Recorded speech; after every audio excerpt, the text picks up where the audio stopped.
মাঝে, মাঝে হয় না কিছুই খেতে ভাল লাগছে না, মুখের রুচি কমে গেছে। তখন কিন্তু একটু ভিন্ন রকম কিছু আমাদের খেতে ইচ্ছে করে। আর তখন ঝটপটেই বাদাম ভাজাটা করে নিতে পারেন। এটা কিন্তু পুরোনো দিনের একটা জনপ্রিয় খাবার। এখানে পাটায় কতগুলো বাদাম আমি বেটে নিয়েছি। বাদামগুলো কিন্তু মিহি করে বাটতে হবে না, আধা ভাঙা করে নিলেই হবে।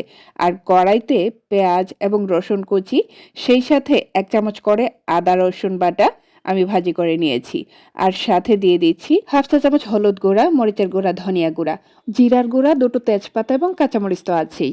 আর এখন বেটে রাখা বাদাম সমপরিমাণ পানি দিয়ে সেই মশলার সাথে মিশিয়ে নিচ্ছি। এখন নেড়েচেড়ে ভাজি করে নিতে হবে যতক্ষণ পর্যন্ত পুরো পানিটা শুকিয়ে আসছে এবং বাদামটা একেবারে ঝরঝরা হয়ে আসছে।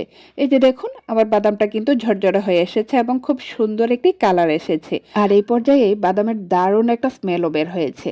আর এই খাবারটি যদি আপনি গরম ভাত দিয়ে খান, নিমিষে আপনি ১ প্লেট ভাত খেয়ে ফেলতে পারবেন। তো এই ছিল আমার আজকের সিম্পল একটি রেসিপি। যদি ভালো লেগে থাকে লাইক, কমেন্ট এবং শেয়ার করে পাশে থাকবেন। দেখা হবে পরবর্তীতে।